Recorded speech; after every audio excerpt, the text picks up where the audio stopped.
Salut à tous et bienvenue sur ce live de pâtisserie. Je suis avec Chef Pénélope qui est à côté de moi, toute petite. Avance un petit peu, Chef Pénélope, qu'est-ce que c'est que ça? Comment ça va? Ça va très bien et vous? Et je suis avec Chef Cécile. Bienvenue sur ce live, Chef Cécile. Bonjour, bienvenue à tous. Il faut que je vous avoue quelque chose, que je fasse les confidences des coulisses de cette préparation de live. On a en fait préparé depuis 2 mois en fait tous ces lives et on s'est entraîné avec Chef Cécile et tous les autres profs, esthétique, etc., coiffure. Et en fait, au début, on était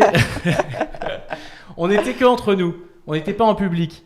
Et on faisait des entraînements, on était vraiment tous les 3 pour pouvoir vous proposer les meilleurs lives possibles et être prêts le jour J. Sauf que donc les profs étaient là, ils étaient en train de préparer leurs recettes, etc. Moi, je faisais la réalisation et je me suis dit, bon, bah, je vais prendre le micro et je vais présenter, comme ça, je vais aider les profs et ça va faire un bon lien. Sauf que je ne sais pas pourquoi, je me suis pris pour Michel Drucker. Et sur les tests, j'ai commencé à dire « Bonjour à tous et bienvenue sur ce live !» Et en fait, j'avais l'impression que genre tout le monde allait applaudir, allait répondre, vous savez, un peu comme ça là. Et en fait, pas du tout. Il y avait 3 personnes, c'était juste nous.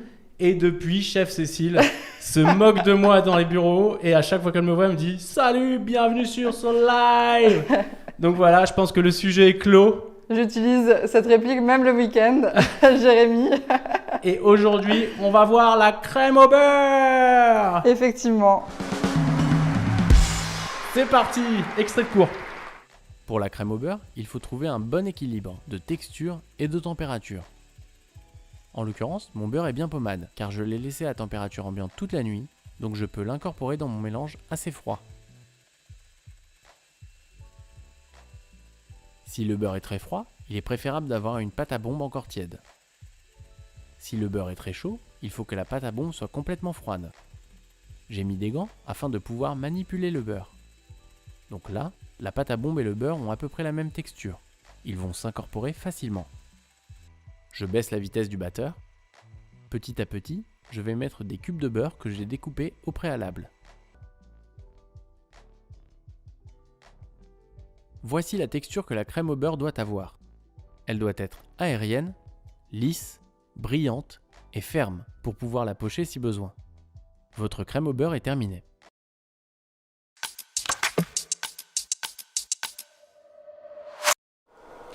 Chef Cécile, on est parti. C'est quand vous voulez pour la pratique de cette crème au beurre. Alors maintenant qu'on a une petite anecdote sympa et qu'on s'est bien marré, on va parler de la crème au beurre. Donc la crème au beurre, c'est un peu la bête noire de tout le monde, surtout au début de la formation, c'est un peu compliqué. Donc on va apprendre aujourd'hui quelques astuces qui vous permettront de réussir votre crème au beurre à tous les coups. Notamment, on va voir qu'il y a besoin d'avoir un équilibre de température et de texture. Alors j'ai commencé par faire chauffer en fait mon sucre cuit. J'ai mis dans un premier temps l'eau puis le sucre pour éviter que mon sucre ne masse. J'ai mes œufs qui sont prêts dans le batteur que je vais commencer à monter quand le sucre sera à 110. Parce qu'en fait, pour faire le mélange avec les œufs et le sucre cuit, il faut que le sucre cuit soit à 121 degrés au moment de le couler dans les œufs qui sont déjà mousseux. Sauf que moi, je vais l'arrêter à 118 parce qu'en fait, je considère que le temps de déplacement de la casserole jusqu'au batteur, voilà, il y a quelques degrés qui montent. J'ai préparé aussi ce que je prépare toujours quand je fais un sucre cuit. Donc j'ai bien entendu un thermomètre à sucre, un pinceau et un écumoire. En fait, parfois, il y a des impuretés dans le sucre, ce qui fait remonter une petite écume sur le sucre cuit directement. Donc voilà, on va pouvoir la retirer avec l'écumoire. Donc il faut savoir que plus un sucre est raffiné, mieux il sera pour le sucre cuit. S'il est moins raffiné, comme la dernière fois avec Chef Pénélope, je me souviens, on avait fait un sucre cuit avec du sucre cristal et il avait tout de suite massé en fait, car il n'est pas assez pur. Donc voilà, j'y vais tranquille. Un sucre, ça ne se mélange pas au fouet ou à la maryse. Justement, il ne faut vraiment pas le toucher pour éviter qu'il ne masse. Tant qu'il n'est pas à ébullition, je ne vais pas m'amuser à mettre le thermomètre, ça ne sert à rien, puisqu'on sait qu'à ébullition, il sera à peu près à 100 degrés. Voilà. Donc j'ai aussi sorti mon beurre un peu à l'avance. Donc il fait chaud sur le plateau de tournage. Donc on n'a pas sorti non plus le beurre. Donc il est encore un peu froid, mais il est mou. C'est aussi un beurre de Bharat. Donc c'est un beurre qui est un peu plus mou. Donc là, je vais pouvoir commencer à mettre mon thermomètre. Donc je peux faire des petits mouvements comme ça avec le thermomètre, c'est pas très grave. Mais il faut vraiment éviter de mélanger. Donc là, j'ai pas encore trop d'écume, ça va.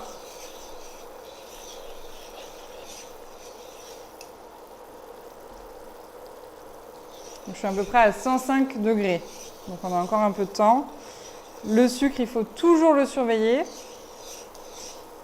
C'est vrai que pendant l'examen, on a tendance à faire 1000 choses à la fois et le sucre, c'est vraiment, voilà, en quelques secondes, là je suis déjà à 110 degrés. Donc je vais peut-être baisser un peu.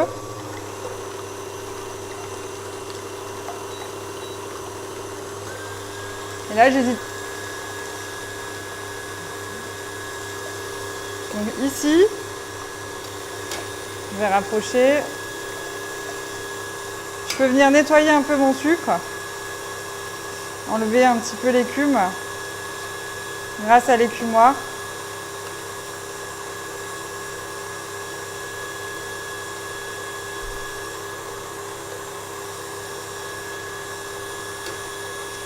Et après, sur les côtés, il y a aussi un peu d'écume. Alors, je vais charger mon pinceau en eau et venir comme ça délicatement sans toucher le sucre. Et attention avec le pinceau, ça arrive souvent en fait qu'on fasse un faux mouvement et qu'on balance le pinceau. Le sucre cuit, c'est presque aussi chaud que du caramel, donc il faut faire vraiment attention. Donc, je viens juste en fait le disposer sur les bords sans toucher le sucre. Alors, nous avons une question qui nous demande quelle est la différence entre un sucre raffiné et un sucre cristal. Alors, je vais y répondre. Le sucre raffiné est un sucre qui a été traité pour enlever toutes les impuretés qu'il peut contenir. Et le sucre cristal, lui, aura été beaucoup moins traité et beaucoup moins raffiné que le sucre semoule, donc il pourra contenir plus d'impuretés. Voilà la différence. Puis on différencie aussi les sucres par rapport à la taille des granules en fait. Le sucre semoule, c'est vrai qu'il a un granulé plus fin. Et vous pouvez acheter deux sucres différents pour voir la différence en fait. Après, quand j'étais apprentie, pour faire le must du sucre, morceau, parce que là on était sûr qu'il n'y avait pas d'impureté dedans. Chef Pénélope? Oui, alors, on nous demande aussi qu'est-ce que fait l'écume si on la laisse. Alors, l'écume, c'est du coup le résidu sale du sucre. Donc, si vous la laissez, vous risquez de faire masser votre sucre et de ne pas avoir un sirop bien lisse. Et du coup, dans la crème au beurre, ça risque de la faire grainer, voire même faire carrément masser entièrement le sucre.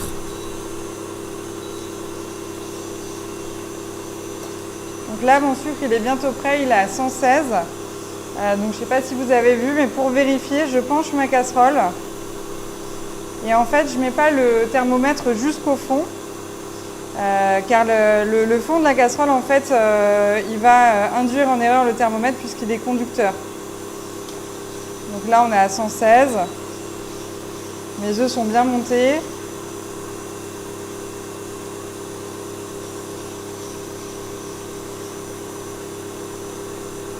Allez, je suis à 118, 119. Donc je débarrasse mon thermomètre dans l'eau, comme ça il sera plus simple à nettoyer. Je ralentis mon batteur et je vais venir tout doucement couler le sucre le long du bord de la cuve. Donc là, en fait, il faut vraiment que ce soit le long de la cuve pour éviter les projections de sucre avec le fouet. Parce qu'on a besoin de toute la recette, en fait, et on ne peut pas se permettre d'avoir des petits morceaux de sucre qui cristallisent sur le bol. Donc là, très rapidement, je vais augmenter ma vitesse.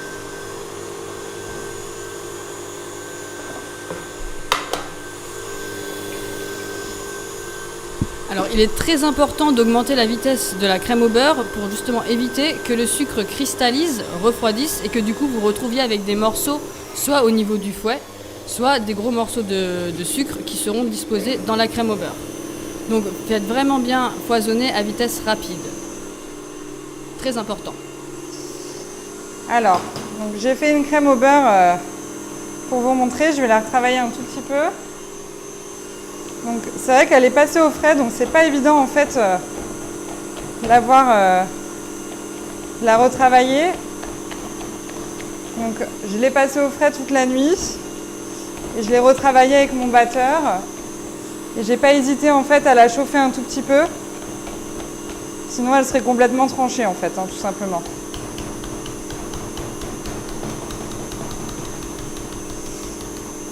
Donc là, on va essayer de pocher un succès pendant que mes œufs sont en train de monter.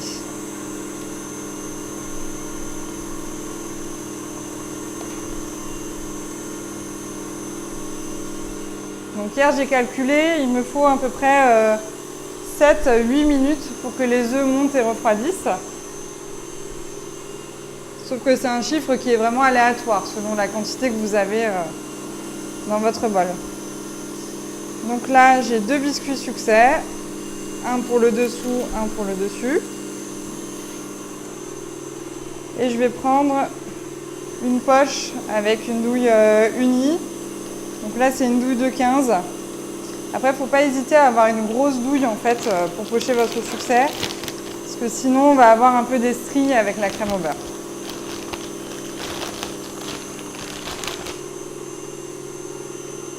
Donc moi je travaille toujours avec plusieurs cornes parce qu'en fait il m'en faut une donc, pour récupérer la masse dans mon cul de poule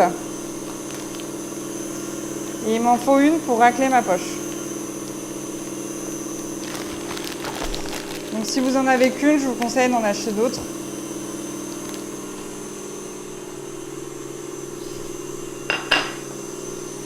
Alors, pour bien racler sa poche, on utilise une corne. Alors, ça sert à enlever les bulles d'air qui peuvent être présentes dans la crème au beurre, pour éviter que lors du pochage, vous ayez un petit surplus d'air et que du coup, ça vous fasse une petite éclaboussure de crème. Et également, ça vous permet d'avoir la poche très propre, pour éviter d'avoir de la crème qui ressorte lorsque vous pochez, et pour surtout présenter au jury et même à vos patrons une poche bien propre, avec une crème bien ferme à l'intérieur. Petite astuce, ne remplissez pas trop la poche de crème pour éviter d'avoir un pochage trop fort avec votre main et surtout de trop la chauffer. Sinon elle va se ramollir et vous allez avoir une crème très souple.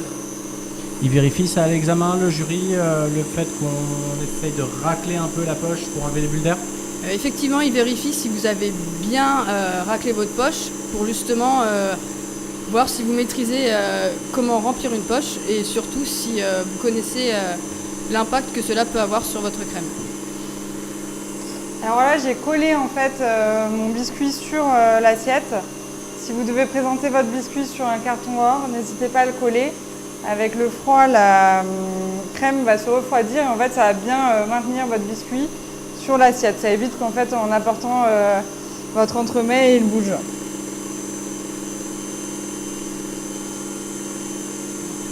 On fait un petit coucou à Chef Amandine qui est sur la plateforme en train de répondre à toutes vos questions donc sur le chat. Voilà, salut Chef Amandine, merci d'être là. Bonjour Chef Amandine. Alors pour préciser, vous pouvez également donc coller le biscuit au carton ou à l'assiette pour ne pas qu'il bouge, mais vous pouvez utiliser cette technique pas seulement pour le succès, mais pour d'autres réalisations que vous pouvez faire où vous avez besoin d'avoir une base fixe pour un pochage. Méthode très utile, pensez-y, ça sert vraiment pour tout. Alors là, en fait, j'ai un petit problème qui est assez récurrent en pâtisserie. C'est que ma main a chauffé, en fait. Donc ça dépend des gens. Il y a des gens qui ont plus ou moins la main chaude au pochage. Et c'est vrai que pour une crème au beurre ou une ganache, ça complique.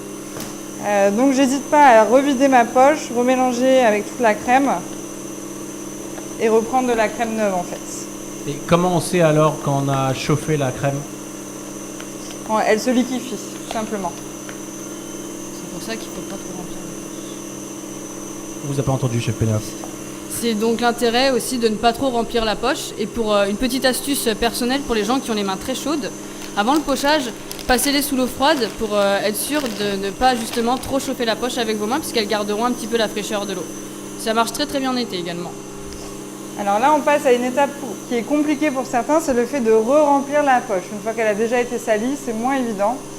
Donc j'ai bien raclé ma poche, je l'ouvre à nouveau, je l'ouvre bien en bas et après je refais comme tout à l'heure, en bloquant avec ma main, tout simplement. Et ça, après, il n'y a pas de secret. En fait, plus vous allez en faire, plus ce sera simple pour vous de pocher et de remplir votre poche. Donc je fais toujours un petit essai dans le bol ou sur un autre support.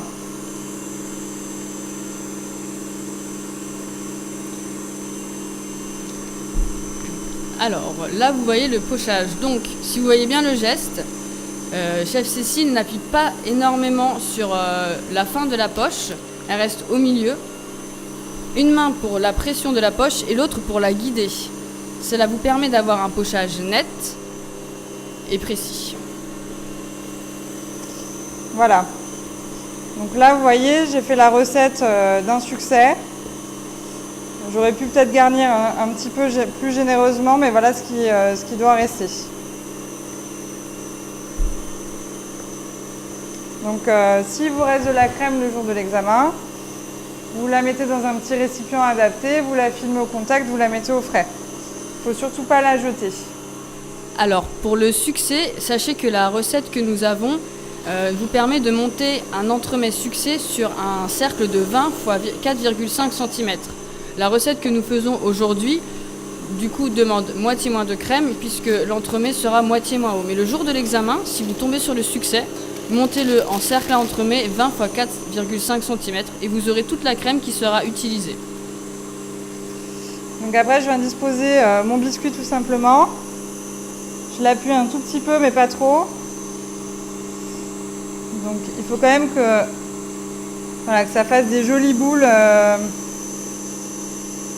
Donc j'hésite pas à appuyer un tout petit peu sans le casser.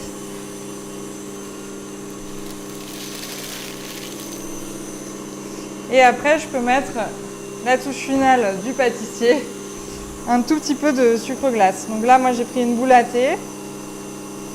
Vous pouvez aussi utiliser une petite passette.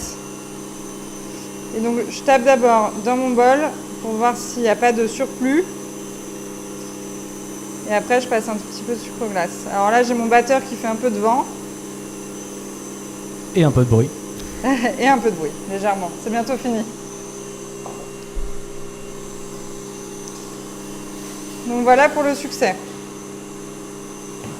Je vais maintenant récupérer mon batteur avec la crème. Je pense que ça va être pas mal. Chef Pénélope a envie de dire un truc là. Elle gesticule et ça sort pas. Alors qu'est-ce que vous voulez dire? Alors, je voulais surtout préciser que le jour de l'examen, le pochage, comme a fait Chef Cécile, sera parfait. Vous devez vraiment avoir des boules bien régulières sur le côté. Et le fait d'appuyer justement sur le dessus du succès vous permet de régulariser le pochage s'il n'est pas régulier. C'est une petite astuce pour l'examen. Si vraiment le pochage, vous avez un petit peu d'irrégularité à droite ou à gauche, appuyez bien le biscuit et vous aurez du coup un décor vraiment parfait, régulier. Petite astuce. Alors là, mon mélange est bientôt refroidi. Donc je mets un gant pour ne pas avoir les mains grasses, mais vous n'êtes pas obligé le jour de l'examen, vous pouvez vous laver les mains après. Ah, on n'est pas obligé de mettre de gants le jour de l'examen? Comment? On n'est jamais obligé de mettre de gants le jour de l'examen? Jamais. En fait, les gants, c'est-à-dire que ça rend pas vos mains plus propres. En fait, c'est plus propre d'avoir des mains que des gants, puisque l'utilisation qu'on en fait est parfois pas la bonne. C'est-à-dire que des fois, on a des gants, on les trimballe, on va se laver les mains avec des gants, et ça, c'est vraiment une faute d'hygiène le jour de l'examen. Donc moi, je vous encourage à ne pas travailler avec des gants quand c'est pas nécessaire. Je saurais me souvenir de cette phrase, c'est plus propre d'avoir des gants que des mains. Non, des mains que des gants. Ouais, c'est ça. En fait, je ne saurais pas m'en souvenir. C'est une bonne phrase. Bon, alors là, le mélange, il est à peu près refroidi. Je vais pouvoir ajouter mon beurre petit à petit. Donc là, le beurre, il est encore froid, mais il est très mou. Alors, nous avons une question. On nous demande comment peut-on chauffer la crème au beurre après l'avoir sortie au frais. Alors, pour la réchauffer, vous pouvez... Alors, nous avons un décapeur thermique à disposition, mais vous pouvez également utiliser un sèche-cheveux ou un chalumeau. Et si vous n'avez chez vous pas du tout ces matériaux à disposition, vous pouvez faire un bain-marie pour réchauffer, mais délicatement, la crème au beurre. Pensez à bien la foisonner pendant qu'elle réchauffe pour ne pas qu'elle tranche. Et ne la laissez pas trop longtemps sous la chaleur. Vous la chauffez 2 minutes, vous la mélangez sans la réchauffer et après vous pouvez gérer la texture. Si elle graine, réchauffez-la un peu. Si elle tranche, c'est que vous l'avez un petit peu trop chauffée. Voilà. Et alors, c'est quoi quand ça graine, chef Pénélope? Alors, quand ça graine, c'est que le beurre était trop froid et que par conséquent, il ne s'est pas du tout bien incorporé. Donc, il aura figé et il aura fait quelques petits grains de beurre. Si le beurre tranche, donc c'est tout l'inverse, c'est qu'il a été trop chaud. Du coup, la matière grasse s'est sécantée du reste du beurre, donc du lait qui est contenu dans le beurre. Et du coup, cette matière grasse va très mal s'incorporer, voire même pas du tout. Et votre crème sera liquide et vous aurez l'impression qu'elle est séparée de plein de petits morceaux en fait. C'est vraiment pas l'idéal. Dans ces cas-là, il faut la repasser au frais. Et une fois qu'elle est à cœur, à température 4-5 degrés, vous pouvez la réchauffer tout doucement en la foisonnant et normalement elle devra se lisser sans souci. Bon là c'est comme là mon beurre il est un peu froid, donc je vais continuer à fouetter. Si jamais elle ne revient pas, je pourrais utiliser mon décapeur thermique que j'ai en dessous de mon plan de travail. Voilà. Donc ne paniquez pas, si la crème elle commence à trancher un tout petit peu comme ça, normalement quand vous continuez à fouetter, ça se passe bien. Et je voulais revenir sur le fait de réchauffer la crème au beurre après une nuit au frigo par exemple. Moi ma technique, que vous ne devez pas faire le jour de l'examen, c'est de la passer un tout petit peu au micro-ondes, 10 secondes par 10 secondes. C'est une technique qu'on utilise en milieu professionnel, mais le jour de l'examen c'est à éviter. Donc là en fait le beurre et les œufs sont en train de se mélanger ensemble et ça va faire une belle émulsion.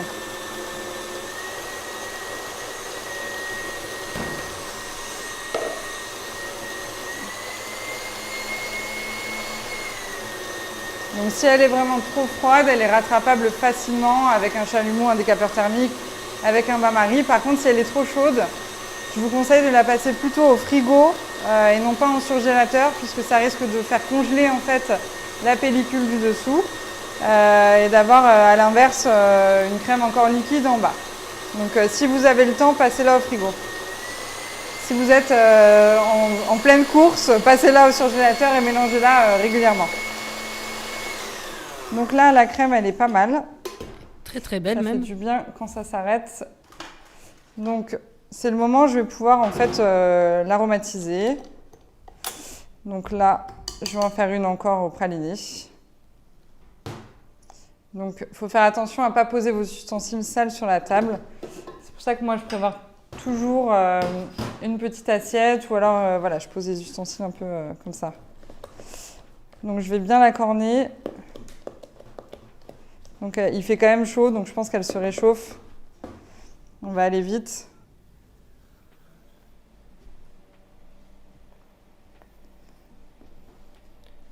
Donc vous pouvez ajouter de l'extrait de café, vous pouvez la faire à la vanille, vous pouvez la faire au chocolat, à tout un tas de choses.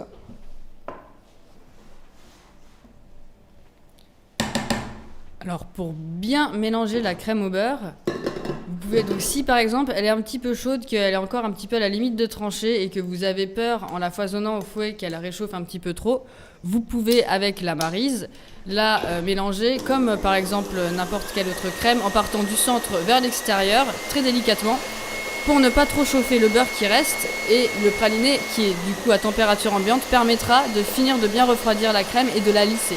Donc, ne vous inquiétez pas, c'est un tout petit peu tranché au moment où vous allez incorporer le praliné. Bon, alors là, je fais un mélange rapide qui fait bien chaud. Donc le batteur aussi garde de la chaleur et émet de la chaleur. Donc il faut faire vraiment attention à ce point.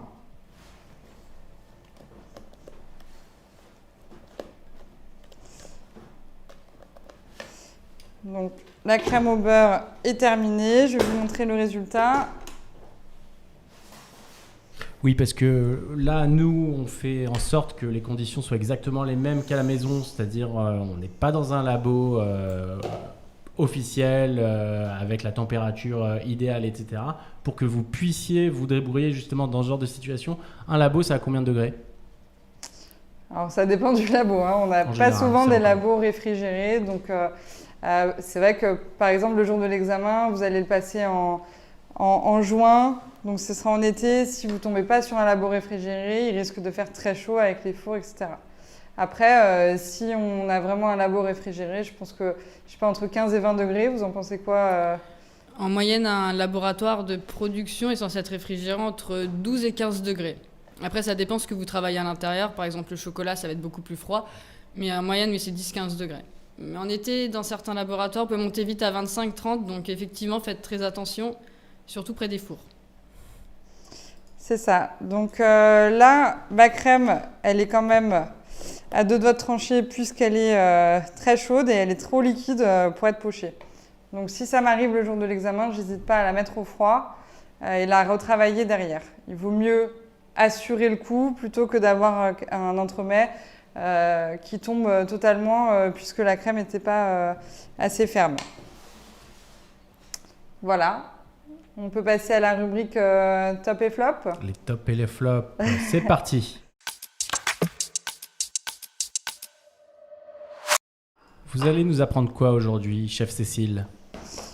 Bon, je vais résumer un peu les conseils que je vous ai donnés. Donc, on doit avoir un équilibre de texture et de température pour avoir une belle crème au beurre. On précise que les tops et les flops, ce sont les tops et les flops le jour de l'examen, c'est-à-dire ce qui peut Oui, vous coûter des points et ce c'est qui ça. peut vous en rapporter. Hein. Oui. Donc, si on a une belle crème au beurre qui se tient bien, ou alors qu'on la rate un petit peu, mais qu'on arrive à la rattraper, parce qu'en fait, c'est pas très grave la manière dont vous la faites. Ce qui compte, c'est le final et ce que vous avez réussi à mettre en place pour rattraper. Donc, le top, c'est d'avoir une belle crème au beurre comme celle-ci, bien lisse, qui se poche bien, qui tient bien à l'examen. Le flop, c'est Le flop. quand la crème au beurre est complètement liquéfiée ou alors qu'elle a complètement tranché parce qu'elle est trop froide et que vous paniquez et que vous n'arrivez pas à la rattraper. Mais grâce à ce live, je pense que vous avez tout qui est mis en œuvre pour la réussir. Et puis, vous pouvez toujours aussi regarder la vidéo de la crème au beurre sur la plateforme si vous avez un doute. Mais on est d'accord que si ça arrive le jour de l'examen, c'est un flop et c'est ciao. Il n'y a plus rien à faire. Alors, c'est pas rédhibitoire, mais c'est sûr que si je dois monter un succès et que ma crème est complètement liquide, Ouais. ça va être un peu compliqué. Donc, vaut mieux savoir rattraper à ce moment-là. Donc suivez nos lives et comme ça, il n'y aura jamais de flop. Exactement. On a quoi d'autre? C'est bon? C'est tout. Et ben on Pénélope. passe à la... Alors, Chef Pénélope. une autre petite astuce pour le jour de l'examen. Si vous avez, par exemple, peur que votre crème soit un petit peu trop chaude, incorporez le beurre petit à petit. Par exemple, vous mettez le premier morceau de beurre. Si la crème tranche ou graine, vous saurez déjà du coup la texture et la température qu'elle aura et vous pourrez ensuite aviser. Mais si vous mettez tout votre beurre d'un coup ou vraiment à la suite, là, si la crème tranche ou graine, vous devrez la rattraper d'une autre manière et du coup, ça vous fera perdre plus de temps. Si vous mettez le beurre petit à petit, vous aurez moins de chances de rater la crème et donc moins de chances de perdre du temps pour la rattraper après. Vaut mieux perdre 5 minutes en mettant le beurre petit à petit que 15 minutes à la réchauffer ou à la refroidir. Voilà. J'espère qu'il vous reste des choses à dire pour l'astuce du prof. C'est parti, c'est Bien tout de suite. entendu. L'astuce du prof, chef Cécile, on va dire. Alors, je vais juste vous montrer avec la crème qui me reste, puisque l'autre, elle est vraiment trop liquide, donc je ne vais pas me lancer là-dessus. Un petit pochage rapide. Donc, comme je vous l'ai dit tout à l'heure, le pochage, c'est vraiment un entraînement régulier. Personne n'a réussi à pocher comme ça du premier coup de beaux choux ou de beaux éclairs, etc. Donc, il faut vraiment vous entraîner. Donc là, j'ai pris une petite douille cannelée, je vais vous la montrer.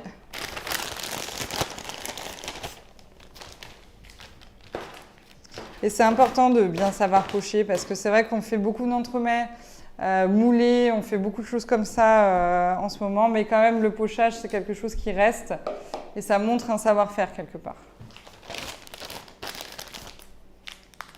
Donc là, j'ai pris une petite douille cannelée, toute simple. D8.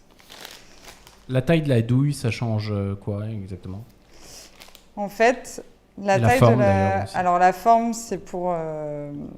on peut avoir soit des formes cannelées ou des formes unies. Donc ça, c'est au choix, selon ce qu'on fait.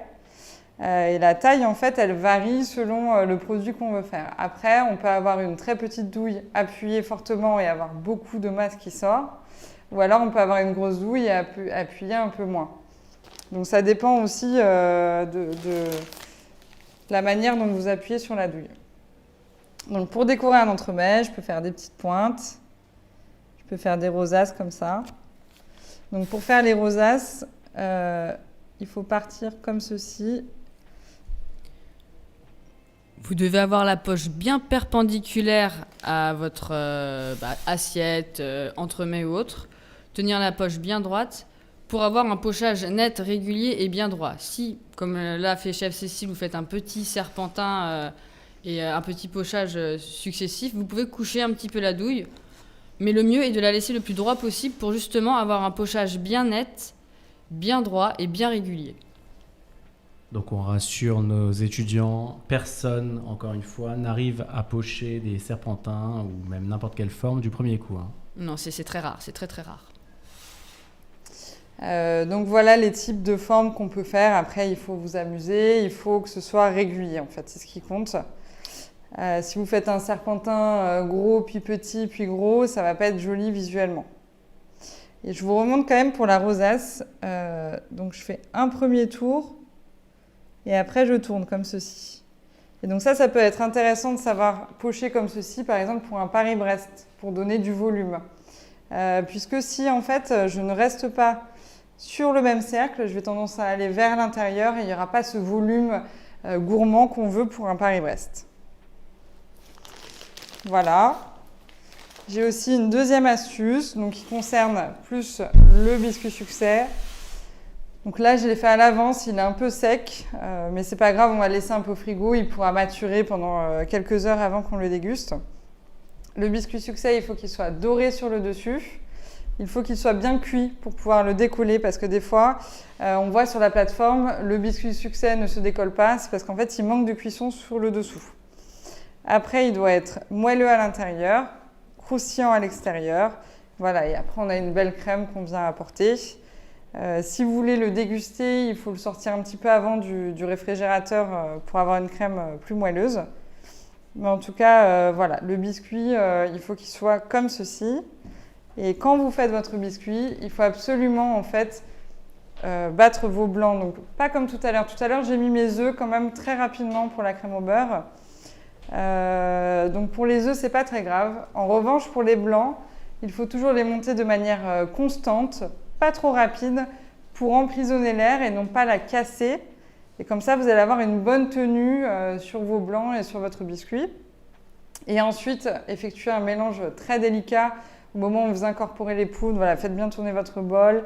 Prenez votre maryse du centre vers l'extérieur pour incorporer comme ça délicatement vos poudres sans faire retomber les blancs. Parce qu'on a tendance à y aller un peu fort et après avoir des blancs qui retombent totalement et avoir un biscuit qui est liquide. Donc là, mon biscuit, il était quand même un peu comme une pâte à macarons ou alors comme une meringue, quoi, vraiment qui se tient bien. Voilà. Donc on a un petit extrait vidéo là-dessus, Jérémy d'ailleurs, pour bien voir le geste. C'est parti. Une fois que vos poudres sont bien mélangées, nous allons les incorporer en pluie dans les blancs. Mélangez délicatement à l'aide d'une maryse des parois du bol vers l'intérieur.